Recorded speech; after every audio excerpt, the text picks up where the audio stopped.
नमस्कार दोस्तों। आज आपको सुनाने जा रही हूँ मुंशी प्रेमचंद जी की सुप्रसिद्ध कहानी सुदरा। माँ और बेटी एक झोपड़ी में गांव के उस सिरे पर रहती थी।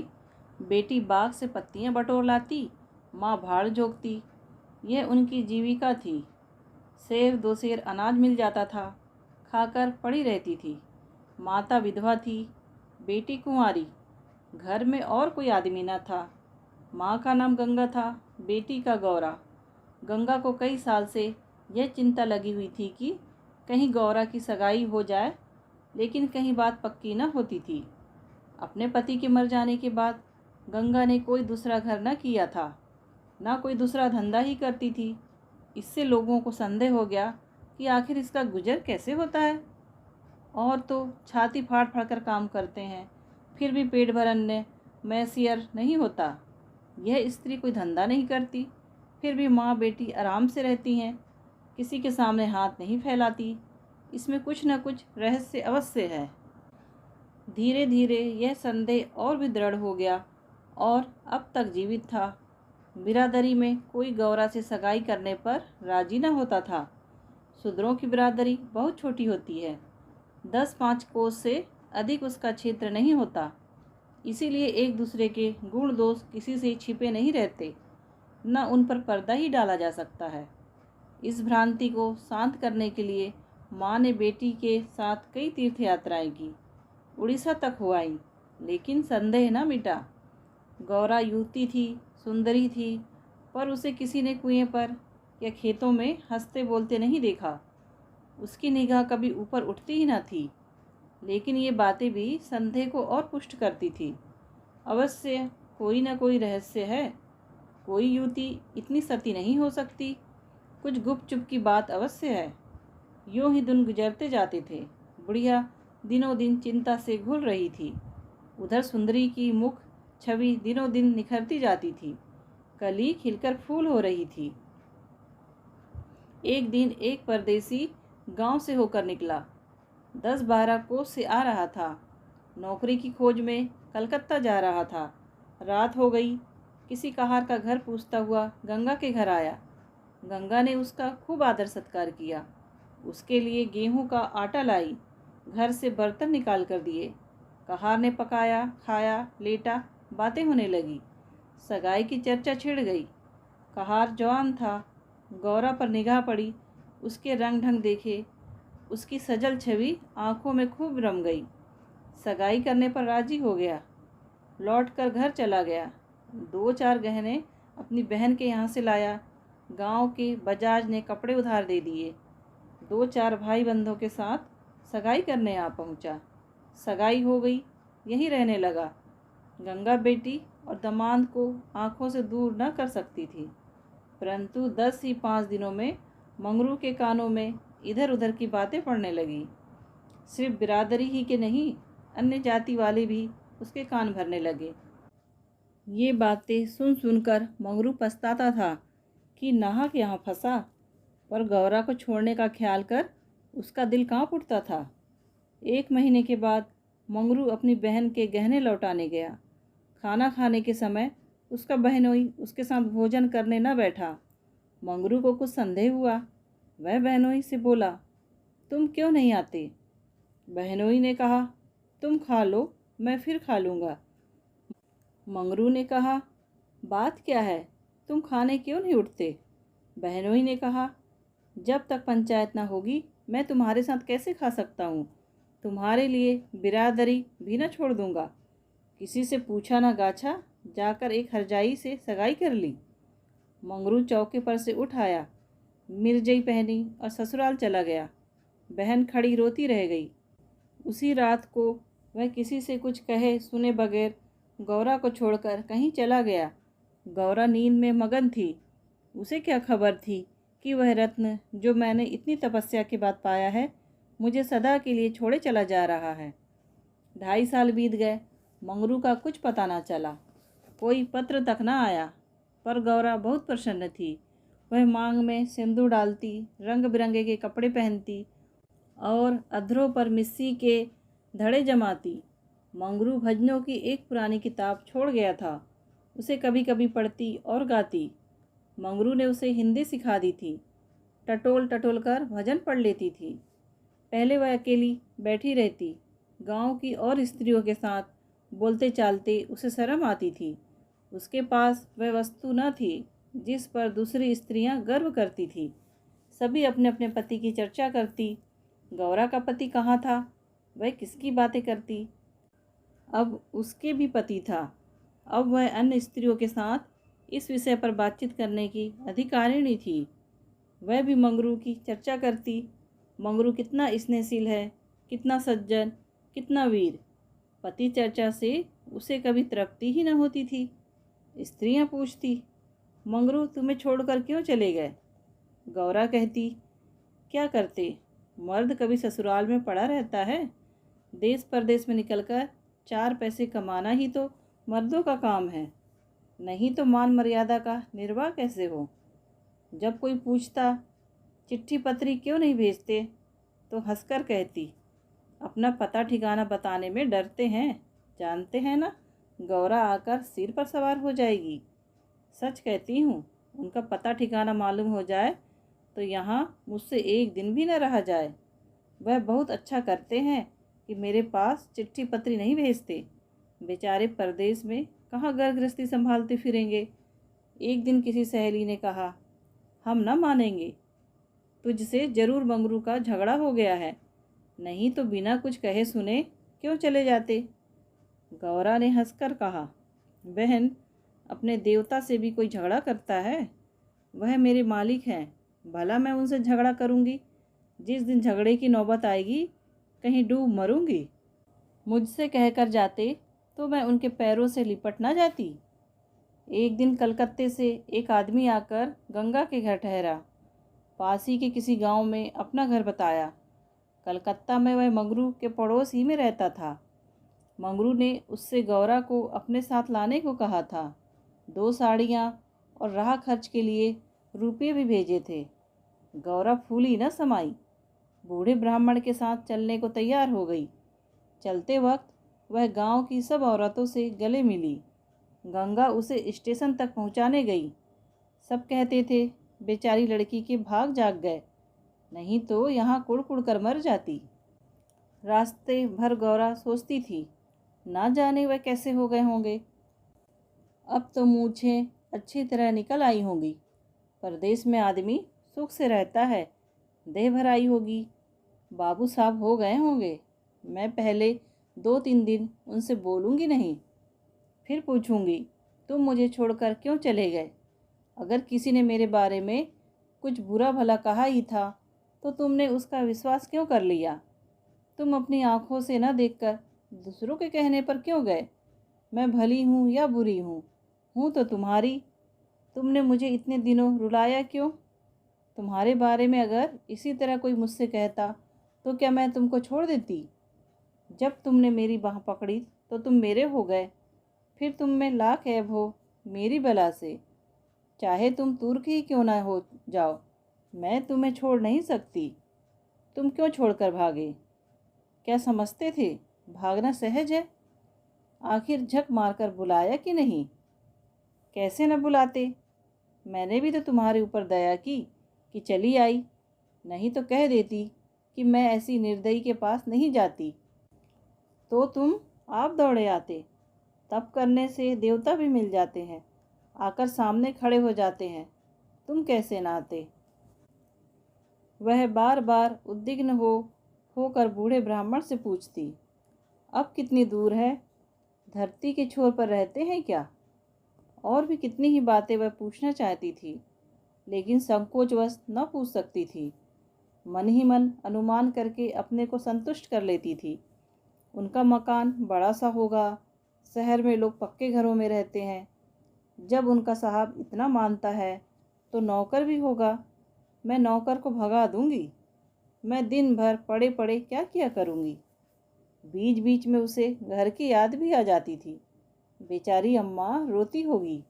अब उन्हें घर का सारा काम आप ही करना पड़ेगा। ना जाने बकरियों को चराने ले जाती है या नहीं। बेचारी दिन भर मैं करती होंगी। मैं अपनी बकरियों के लिए महीने महीने रुपये भेजूंगी। जब कलकत्ते से लौटूंगी तब सबके लिए साड़ियाँ लाऊंगी। तब मैं इस तरह थोड़े लौटूंगी। मेरे साथ बहुत सा असबाब होगा। सबके लिए कोई ना कोई सौगात लाऊंगी। तब तक तो बहुत सी बकरियां हो जाएंगी। यही सुख स्वप्न देखते देखते गौरा ने सारा रास्ता काट दिया। पगली क्या जानती थी कि मेरे मन में कुछ और है, कर्ता के मन में कुछ और। क्या जानती थी कि बूढ़े ब्राह्मण के भेष में भी पिशाच होते हैं। मन की मिठाई खाने में मगन थी। तीसरे दिन गाड़ी कलकत्ता पहुंची। गौरा की छाती धक धक करने लगी।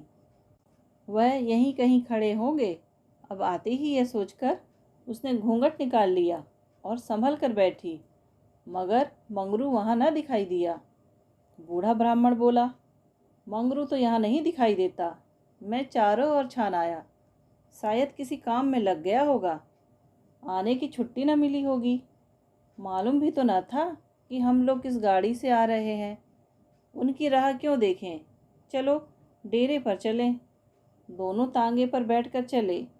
गौरा कभी तांगे पर सवार न हुई थी। उसे गर्व हो रहा था कि कितने ही बाबू लोग पैदल जा रहे हैं, मैं तांगे पर बैठी हूँ। एक क्षण में गाड़ी मंगरू के डेरे पर पहुँच गई। एक विशाल भवन था, अहाता साफ सुथरा। साइबान में फूलों के गमले रखे हुए थे।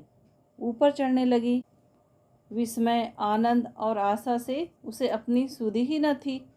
सीढ़ियों पर चढ़ते चढ़ते पैर दुखने लगे। यह सारा महल उनका है। किराया बहुत देना पड़ता होगा। रुपये को तो वह कुछ समझते ही नहीं। उसका हृदय धड़क रहा था कि कहीं मंगरू ऊपर से उतरते आ न रहे हों।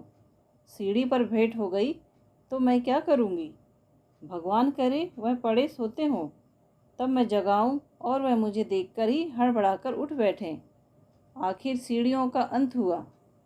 ऊपर एक कमरे में गौरा को ले जाकर ब्राह्मण देवता ने बिठा दिया। यही मंगरू का डेरा था, मगर मंगरू यहाँ भी नदारद। कोठरी में केवल एक खाट पड़ी हुई थी।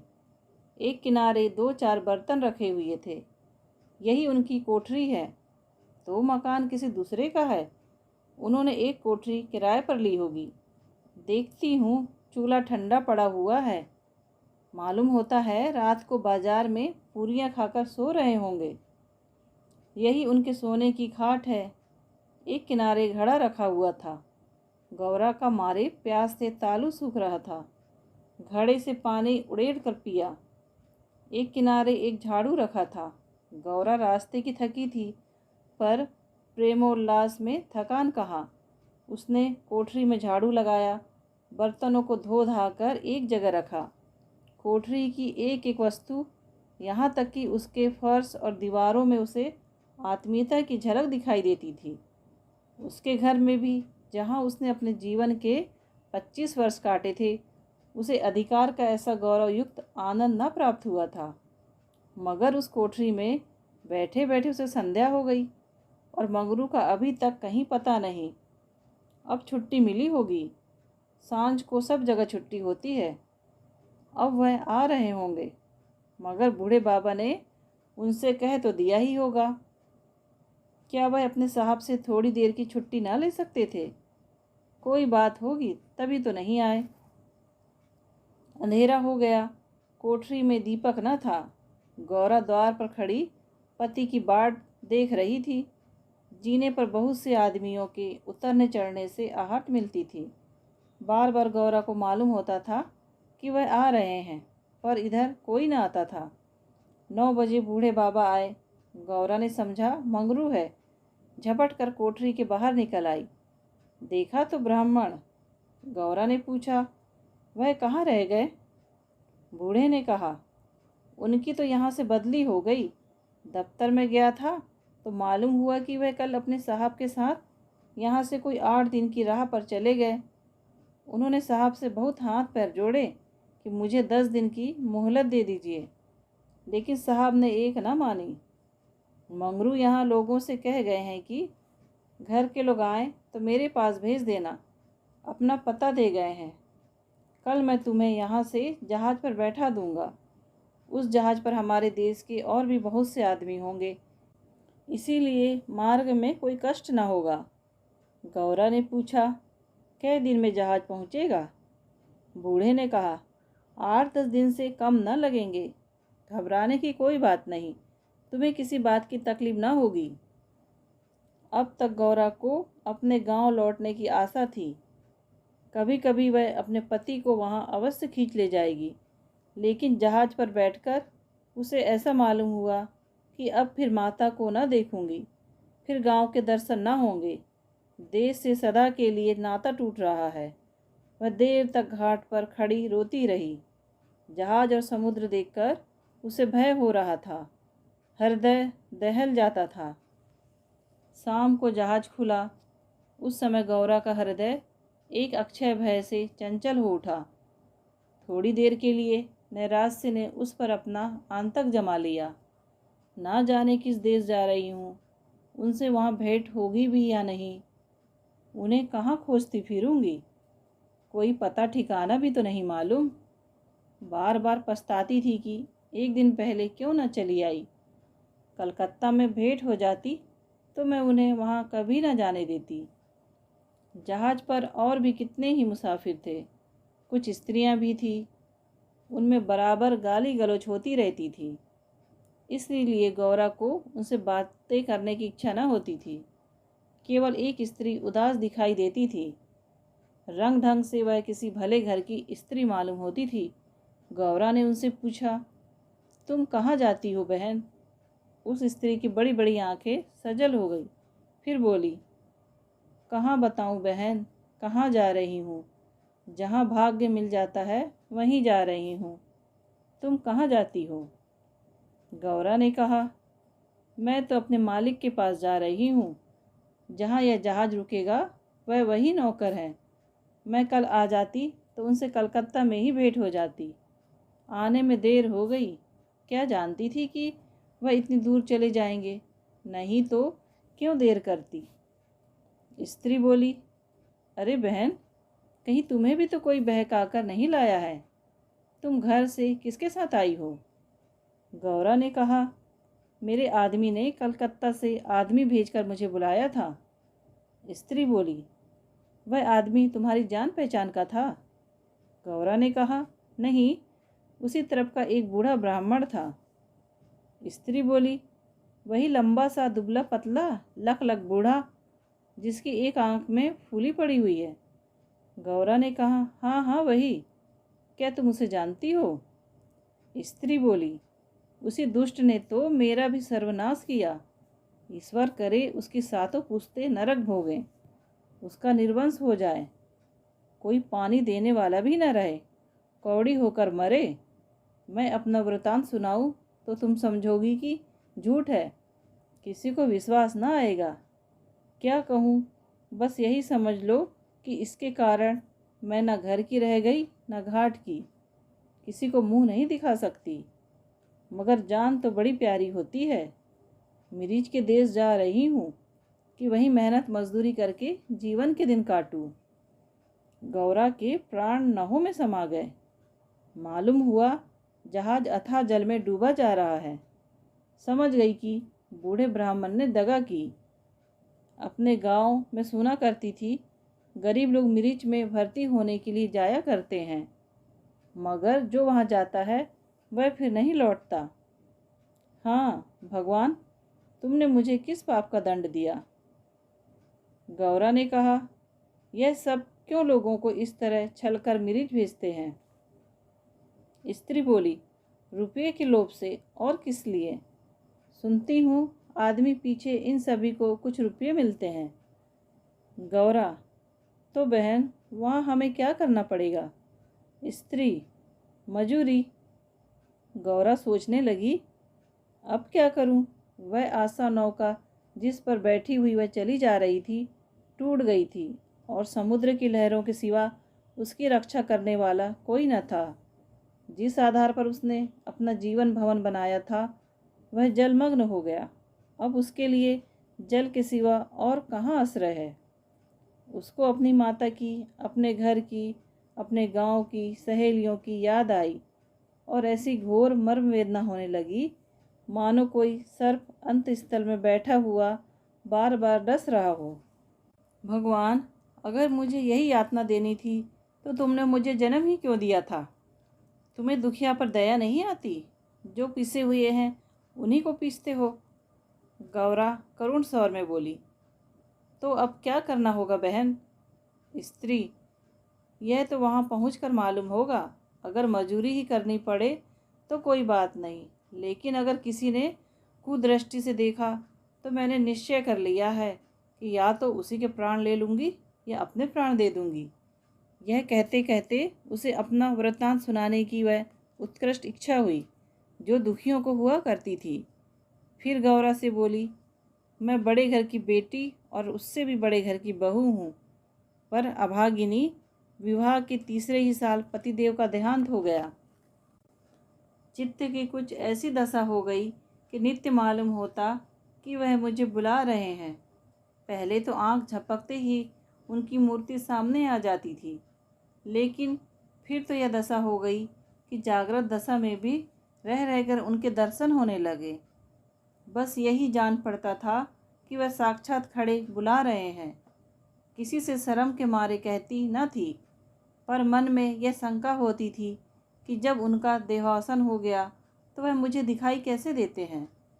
मैं इसे भ्रांति समझकर कैसे चित्त को शांत कर सकती। मन कहता था, जो वस्तु प्रत्यक्ष दिखाई देती है वह मिल क्यों नहीं सकती? केवल वह ज्ञान चाहिए। साधु महात्माओं के सिवा ज्ञान और कौन दे सकता है? मेरा तो अब भी विश्वास है कि अभी ऐसी क्रियाएं हैं जिनसे हम मरे हुए प्राणियों से बातचीत कर सकते हैं, उनको स्थिर रूप में देख सकते हैं। महात्माओं की खोज में रहने लगी। मेरे यहाँ साधु संत जाते थे, उनसे एकांत में इस विषय में बातें किया करती थी, पर वे लोग सदुपदेश देकर मुझे टाल देते थे। मुझे सदुपदेशों की ज़रूरत न थी। मैं वैधव धर्म खूब जानती थी। मैं तो वह ज्ञान चाहती थी जो जीवन और मरण के बीच का पर्दा उठा दे। 3 साल तक मैं इसी खेल में लगी रही। 2 महीने होते हैं, वही बूढ़ा ब्राह्मण सन्यासी बना हुआ मेरे यहाँ जा पहुँचा। मैंने उससे वही भिक्षा मांगी। उस धूर्त ने कुछ ऐसा मायाजाल फैलाया कि मैं आंखें रहते हुए भी फंस गई। अब सोचती हूँ तो अपने ऊपर आश्चर्य होता है कि मुझे उसकी बातों पर इतना विश्वास क्यों हुआ। मैं पति दर्शन के लिए सब कुछ झेलने को, सब कुछ करने को तैयार थी। इसने मुझे रात को अपने पास बुलाया। मैं घर वालों से पड़ोसिन के घर जाने का बहाना करके इसके पास गई। एक पीपल से इसकी धुई जल रही थी। उस विमल चांदनी में यह जटाधारी ज्ञानी और योग का देवता सा मालूम होता था। मैं आकर धुई के पास खड़ी हो गई। उस समय यदि बाबा जी मुझे आग में कूद पड़ने की आज्ञा देते तो मैं तुरंत कूद पड़ती। उसने मुझे बड़े प्रेम से बैठाया और मेरे सिर पर हाथ रखकर ना जाने क्या कह दिया कि मैं बेसुध हो गई। फिर मुझे कुछ नहीं मालूम कि मैं कहाँ गई, क्या हुआ। जब मुझे होश आया तो मैं रेल पर सवार थी। जी में आया कि चिल्लाऊं, पर यह सोचकर कि अब गाड़ी रुक भी गई है, मैं उतर भी पड़ी तो घर में घुसने न पाऊंगी, मैं चुपचाप बैठी रह गई। मैं परमात्मा की दृष्टि में निर्दोष थी, पर संसार की दृष्टि में कलंकित हो चुकी थी। रात को किसी युवती का घर से जाना कलंकित करने के लिए काफ़ी था। जब मुझे मालूम हो गया कि सब मुझे मिरिश टापू में भेज रहे हैं तो मैंने जरा भी आपत्ति नहीं की। मेरे लिए अब सारा संसार एक सा है। जिसका संसार में कोई न हो उसके लिए देश परदेश दोनों बराबर हैं। हाँ, यह पक्का निश्चय कर चुकी हूँ कि मरते दम तक अपने सत की रक्षा करूँगी। विधि के हाथ में मृत्यु से बढ़कर कोई यातना नहीं। विधवा के लिए मृत्यु का क्या भय? उसका तो जीना और मरना दोनों बराबर हैं, बल्कि मर जाने से जीवन की विपत्तियों का तो अंत हो जाएगा। गौरा ने सोचा, इस स्त्री में कितना धैर्य और साहस है, फिर मैं क्यों इतनी कातर और निराश हो रही हूँ। जब जीवन की अभिलाषाओं का अंत हो गया तो जीवन के अंत का क्या डर। फिर बोली, बहन, हम और तुम एक जगह रहेंगी। मुझे तो अब तुम्हारा ही भरोसा है। स्त्री ने कहा, भगवान का भरोसा रखो और मरने से मत डरो। सघन अंधकार छाया हुआ था। ऊपर काला आकाश था, नीचे काला जल। गौरा आकाश की ओर ताक रही थी, उसकी संगिनी जल की ओर। उसके सामने आकाश के कुसुम थे, इसके चारों ओर अनंत अखंड अपार अंधकार था। जहाज से उतरते ही एक आदमी ने यात्रियों के नाम लिखने शुरू किए। इसका पहनावा तो अंग्रेजी था, पर बातचीत से हिंदुस्तानी मालूम होता था। गौरा सिर झुकाए अपनी संगिनी के पीछे खड़ी थी। उस आदमी की आवाज़ सुनकर वह चौंक पड़ी। उसने दबी आंखों से उसकी ओर देखा। उसके समस्त शरीर में सनसनी दौड़ गई। क्या स्वप्न तो नहीं देख रही हूँ? आंखों पर विश्वास न आया। फिर उस पर निगाह डाली। उसकी छाती वेग से धड़कने लगी, पैर थर थर काँपने लगे। ऐसा मालूम होने लगा मानो चारों ओर जल ही जल है और उसमें बही जा रही हूँ। उसने अपनी संगिनी का हाथ पकड़ लिया, नहीं तो जमीन पर गिर पड़ती। उसके सम्मुख वही पुरुष खड़ा था जो उसका प्राणाधार था और जिससे इस जीवन में भेंट होने की उसे लेस मात्र भी आशा न थी। यह मंगरू था, इसमें जरा भी संदेह न था। हाँ, उसकी सूरत बदल गई थी। यौवन काल का वह कांति में साहस, सदै छवि नाम को भी न थी। बाल खिचड़ी हो गए थे, गाल चिपके हुए, लाल आँखों से कुवासना और कठोरता झलक रही थी। पर था वह मंगरू। गौरा के जी में प्रबल इच्छा हुई कि स्वामी के पैरों से लिपट जाऊं। चिल्लाने का जी चाहा, पर संकोच ने मन को रोका। बूढ़े ब्राह्मण ने बहुत ठीक कहा था। स्वामी ने अवश्य मुझे बुलाया था और आने से पहले यहाँ चले आए। उसने अपनी संगिनी के कान में कहा, बहन, तुम उस ब्राह्मण को वैध ही बुरा कह रही थी। यही तो वह है जो यात्रियों के नाम लिख रहे हैं। स्त्री, सच खूब पहचानती हो। गौरा ने कहा, बहन, क्या इसमें भी धोखा हो सकता है? स्त्री, तब तो तुम्हारे भाग जाग गए, मेरी भी सुधि लेना। गौरी ने कहा, भला बहन, ऐसा भी हो सकता है कि यहाँ तुम्हें छोड़ दूँ? मंगरू यात्रियों से बात बात पर बिगड़ता था, बात बात पर गालियाँ देता था। कई आदमियों को ठोकरें मारी और कई को केवल अपने गांव का जिला न बता सकने के कारण धक्का देकर गिरा दिया। गौरा मन ही मन गड़ी जाती थी। साथ ही अपने स्वामी के अधिकार पर उसे गर्व भी हो रहा था। आखिर मंगरू उसके सामने आकर खड़ा हो गया और कुछ चेष्टापूर्ण नेत्रों से देखकर बोला, तुम्हारा क्या नाम है? गौरा ने कहा, गौरा। मंगरू चौंक पड़ा, फिर बोला, घर कहाँ है? गौरा ने कहा, मदनपुर, जिला बनारस। यह कहते कहते उसे हंसी आ गई। मंगरू ने अब की उसकी ओर ध्यान से देखा, तब लपक कर उसका हाथ पकड़ लिए और बोला, गौरा, तुम यहाँ कहाँ? मुझे पहचानती हो? गौरा रो रही थी, मुंह से बात न निकली। मंगरू फिर बोला, तुम यहाँ कैसे आई? गौरा खड़ी हो गई, आंसू पोंछ डाले और मंगरू की ओर देखकर बोली, तुम्ही ने तो बुला भेजा था। मंगरू ने कहा, मैं तो 7 साल से यहाँ हूँ। गौरा ने कहा, तुमने उस बूढ़े ब्राह्मण से मुझे लाने को नहीं कहा था? मंगरू ने कहा, कह तो रहा हूँ, मैं 7 साल से यहाँ हूँ और मरने पर ही यहाँ से जाऊँगा। भला तुम्हें क्यों बुलाता? गौरा को मंगरू से इस निष्ठुरता की आशा न थी। उसने सोचा, अगर यह सत्य भी हो कि इन्होंने मुझे नहीं बुलाया, तो भी इन्हें मेरा यूँ अपमान न करना चाहिए था। क्या वह समझते हैं कि मैं इनकी रोटियों पर आई हूँ? यह तो इतने ओछे स्वभाव के न थे। शायद दर्जा पाकर इन्हें मद हो गया है। नारी सुलभ अभिमान ने गर्दन उठाकर उसने कहा, तुम्हारी इच्छा हो तो अब भी लौट जाऊं, तुम्हारे ऊपर भार बनना नहीं चाहती। मंगरू कुछ लज्जित होकर बोला, अब तुम यहाँ से लौट नहीं सकती गौरा, यहाँ आकर बिरला ही कोई लौटता है। यह कहकर वह कुछ देर चिंता में मगन खड़ा रहा, मानो संकट में पड़ा हुआ हो कि क्या करना चाहिए। उसकी कठोर मुखाकृति पर दीनता का रंग झलक पड़ा। तब कातर स्वर से बोला, जब आ ही गई हो तो रहो, जैसी कुछ पड़ेगी देखी जाएगी। गौरा ने कहा, जहाज फिर कब लौटेगा? मंगरू बोला, तुम यहाँ से 5 वर्ष के पहले नहीं जा सकती। गौरा ने कहा, क्यों, क्या कुछ ज़बरदस्ती है? मंगरू ने कहा, हाँ, यहाँ का यही हुक्म है। गौरा ने कहा, तो फिर मैं अलग मजूरी करके अपना पेट पालूंगी। मंगरू ने सजल नेत्र होकर कहा, जब तक मैं जीता हूँ तुम मुझसे अलग नहीं हो सकती। गौरा ने कहा, तुम्हारे ऊपर भार बनकर ना रहूंगी। मंगरू ने कहा, मैं तुम्हें भार नहीं समझता गौरा, लेकिन यह जगह तुम जैसी देवियों लायक नहीं है, नहीं तो अब तक मैंने तुम्हें कब का बुला लिया होता। वही बूढ़ा आदमी जिसने तुम्हें बहकाया मुझे घर से आते समय पटना में मिल गया था और झांसे देकर मुझे यहाँ भर्ती कर दिया। तब से यहीं पड़ा हुआ हूँ। चलो मेरे घर में रहो, वहाँ बातें होंगी। यह दूसरी औरत कौन है?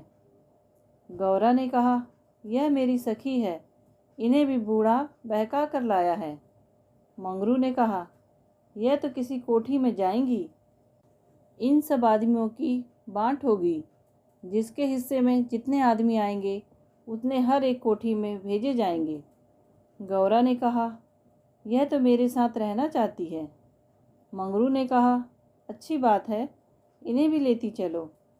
यात्रियों के नाम तो लिखे ही जा चुके थे।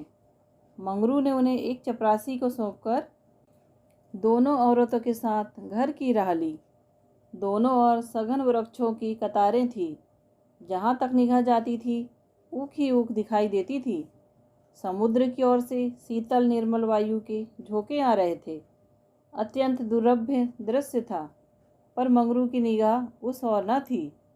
वह भूमि की ओर ताकता, सिर झुकाए संदिग्ध चाल से चला जा रहा था, मानो मन ही मन कोई समस्या हल कर रहा था।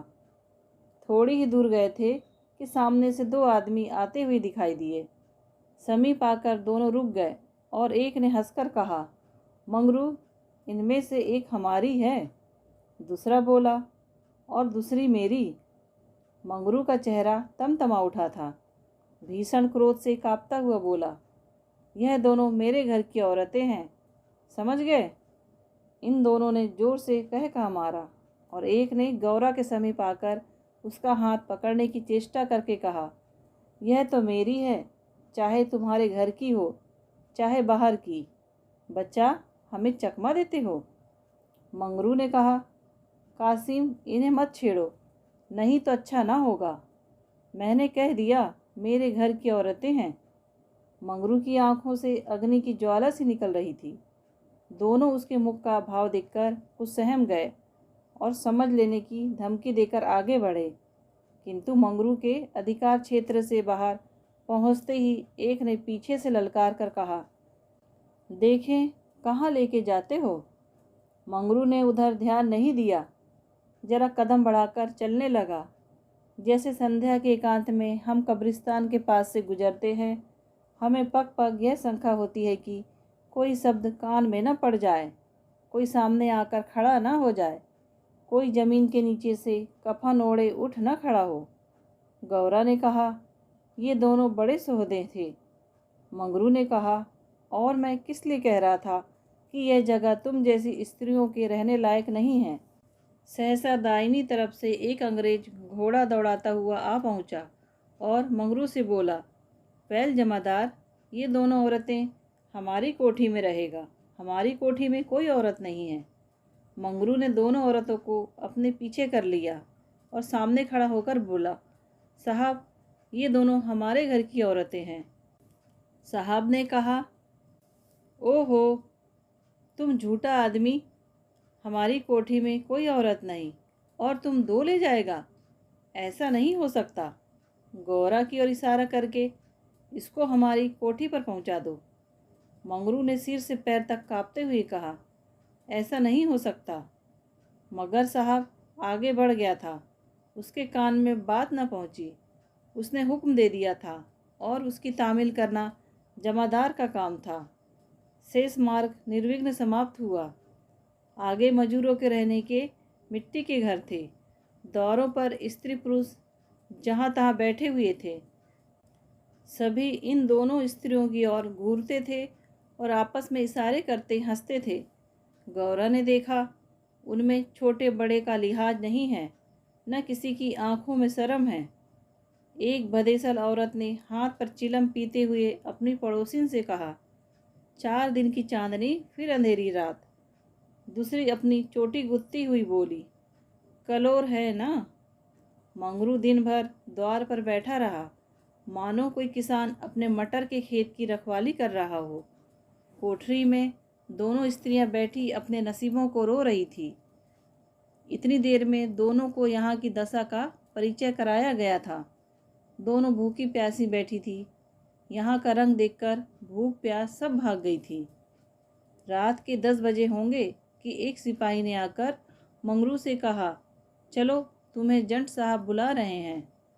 मंगरू ने बैठे बैठे कहा, देखो नब्बी, तुम भी हमारे देश के आदमी हो, कोई मौका पड़े तो हमारी मदद करोगे ना।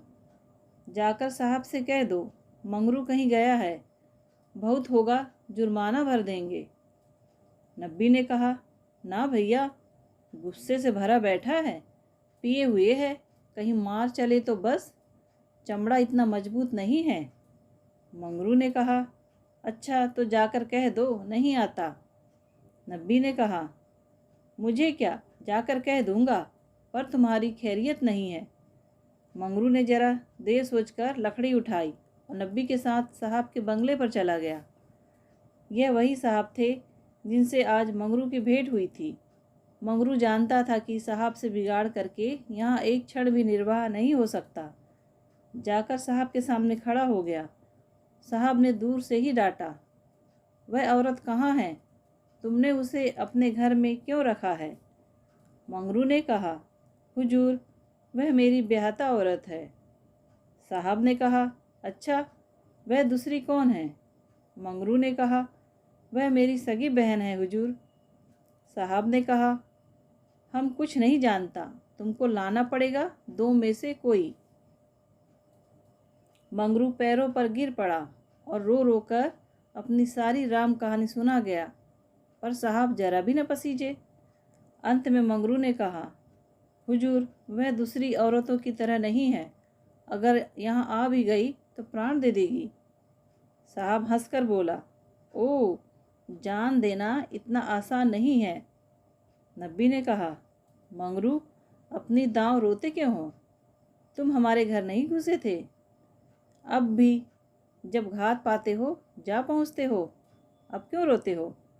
एजेंट ने कहा, ओ, यह बदमाश है, अभी जाकर लाओ, नहीं तो हम तुमको हंटरों से पीटेगा।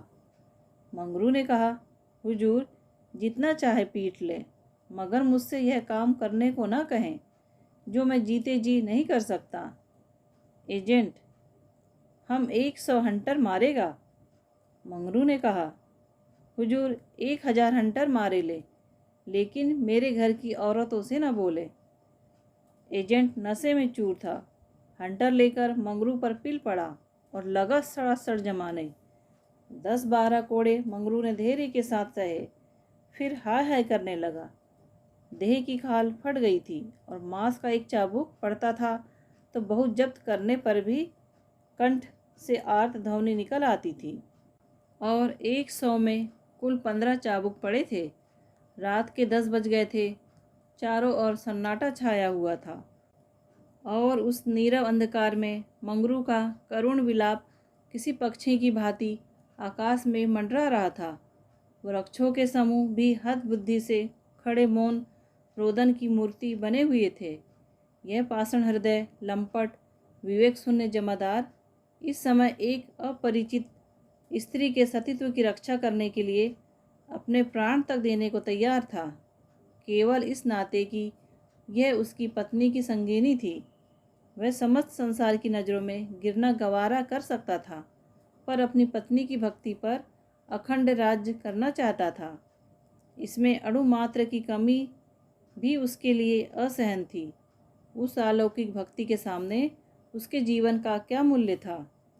ब्राह्मणी तो जमीन पर ही सो गई थी, पर गौरा बैठी पति की बाट जो रही थी। अभी तक वह उससे कोई बात न कह सकी थी। 7 वर्षों की विपत्ति कथा कहने और सुनने के लिए बहुत समय की जरूरत थी। रात के सिवा वह समय फिर कब मिल सकता था। उसे ब्राह्मणी पर कुछ क्रोध सा आ रहा था कि यह क्यों मेरे गले का हार हुई। इसी के कारण तो वह घर में नहीं आ रहे हैं। एकाएक वह किसी का रोना सुनकर चौंक पड़ी। भगवान, इतनी रात गए कौन दुख का मारा रो रहा है?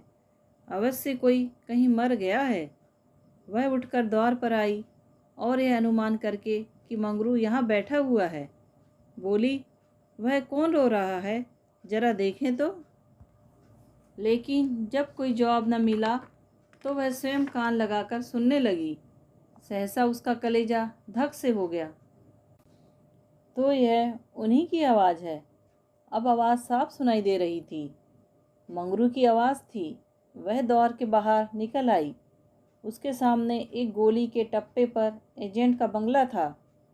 उसी तरफ से आवाज़ आ रही थी, कोई उन्हें मार रहा है।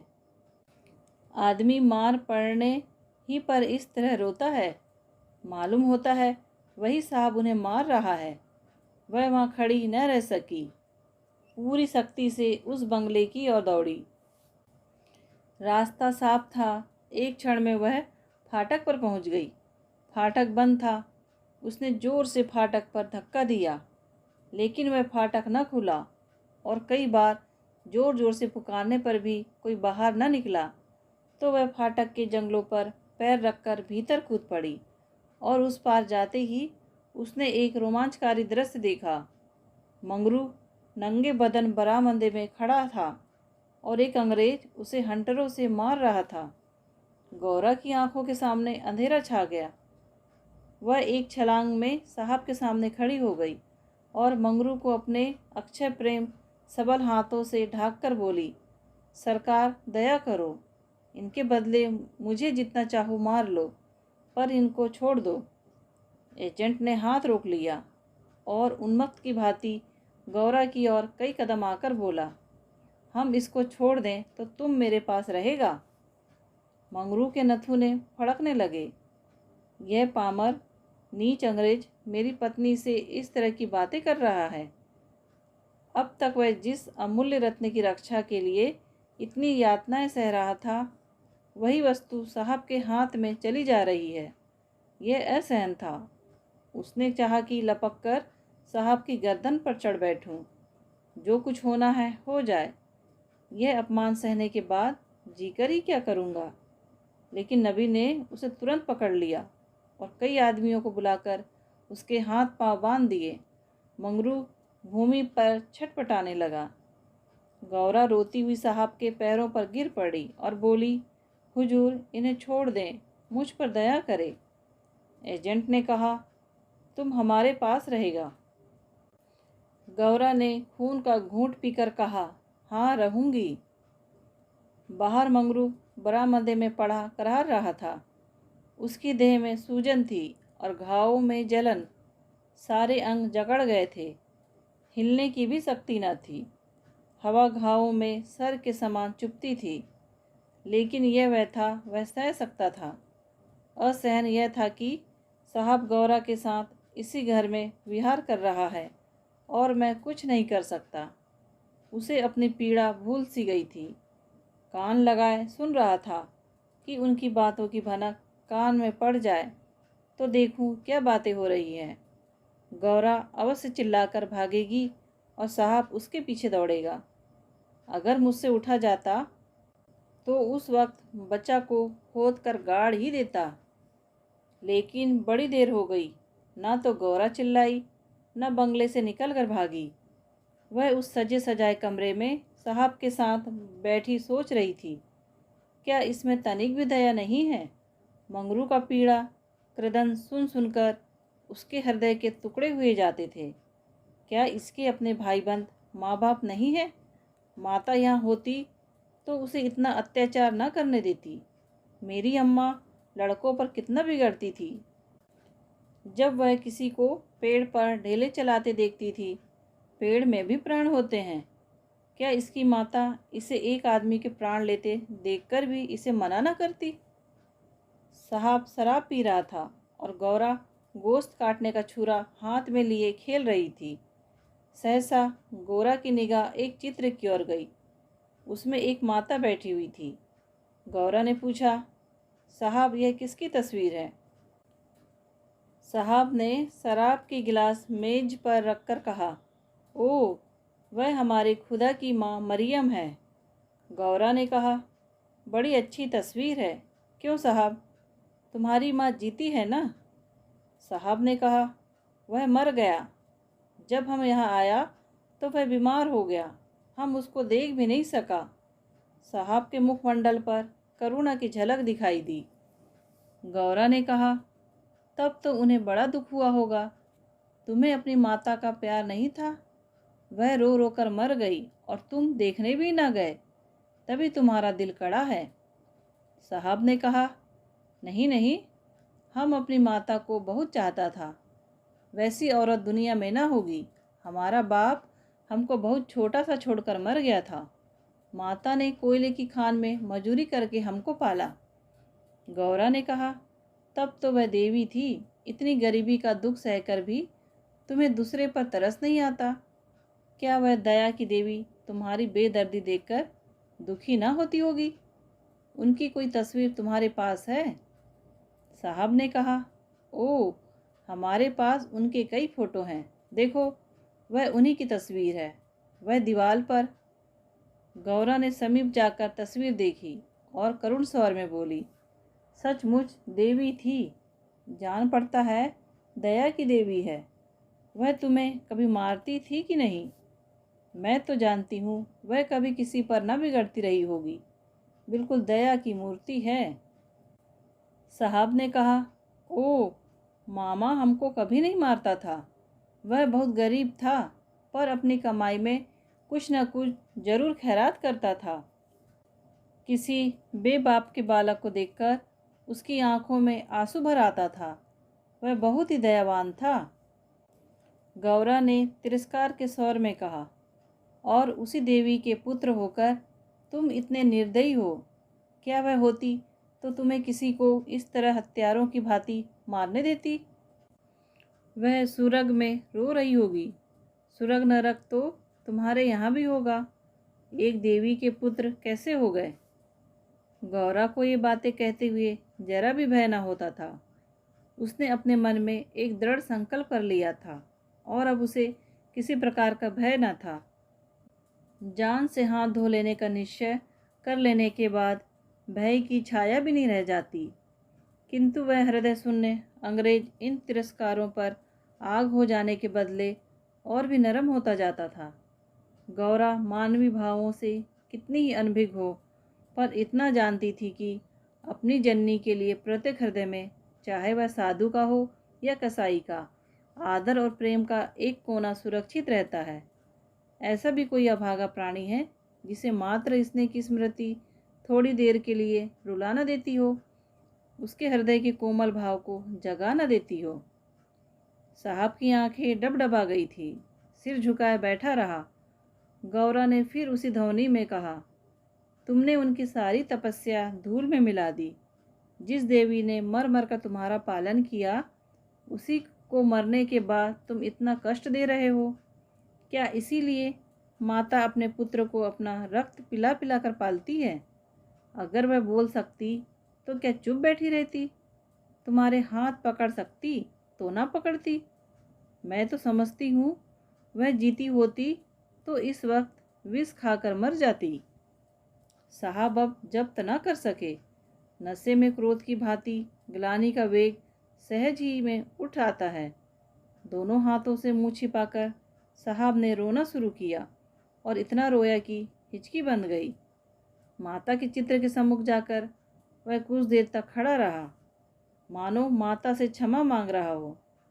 तब आकर आर्द्र कंठ से बोला, हमारे माता को अब कैसे शांति मिलेगा?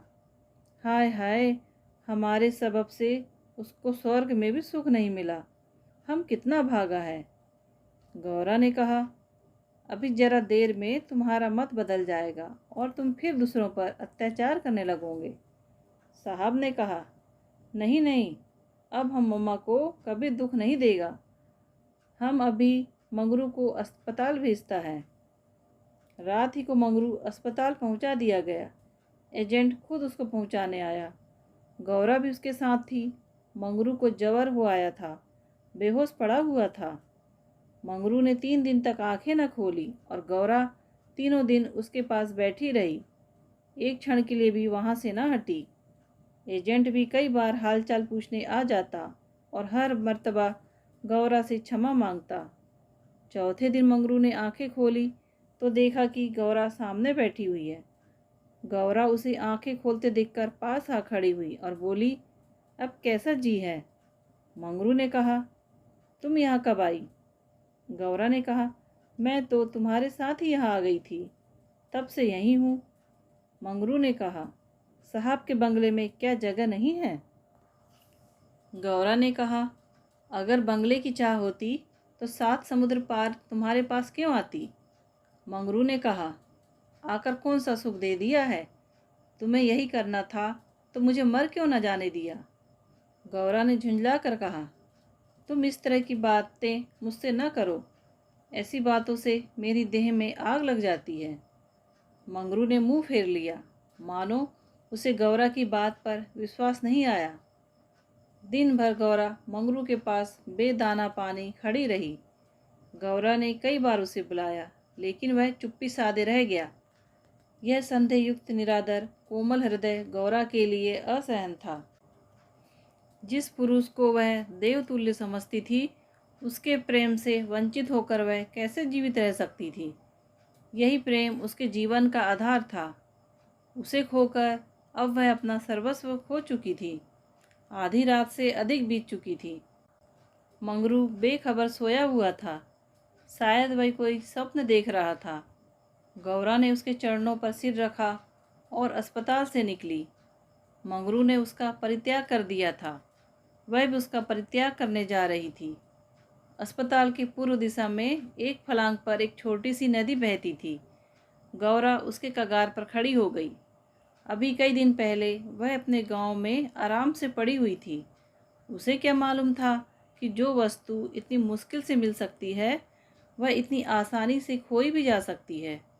उसे अपनी माँ की, अपने घर की, अपनी सहेलियों की, अपने बकरी के बच्चों की याद आई। वह सब कुछ छोड़कर इसीलिए यहाँ आई थी। पति के ये शब्द, क्या साहब के बंगले में जगह नहीं है? उसे मर्म स्थान में वाणों के समान चुभे हुए थे। यह सब मेरे ही कारण तो हुआ। मैं न रहूँगी तो वह फिर आराम से रहेंगे। सहसा उसे ब्राह्मणी की याद आ गई। उस दुखिया के दिन यहाँ कैसे कटेंगे? चल कर साहब से कह दूँ कि उसे या तो उसके घर भेज दे या किसी पाठशाला में काम दिला दे। वह लौटना ही चाहती थी कि किसी ने पुकारा, गौरा, गौरा। यह मंगरू का करुण कंपित स्वर था। वह चुपचाप खड़ी हो गई। मंगरू ने फिर पुकारा, गौरा, गौरा, तुम कहाँ? मैं ईश्वर से कहता हूँ कि। गौरा ने और कुछ न सुना। वह धम से नदी में कूद पड़ी। बिना अपने जीवन का अंत किए वह स्वामी की विपत्ति का अंत न कर सकती थी। धमाके की आवाज़ सुनते ही मंगरू भी नदी में कूदा। वह अच्छा तैराक था, मगर कई बार गोते मारने पर भी गौरा का कहीं पता न चला। प्रातःकाल दोनों लाशें साथ साथ नदी में तैर रही थी। जीवन यात्रा में उन्हें वह चिरसंग कभी न मिला था। स्वर्ग यात्रा में दोनों साथ साथ जा रहे थे। दोस्तों, कहानी पसंद आई हो तो प्लीज़ लाइक, शेयर और सब्सक्राइब कीजिए। धन्यवाद।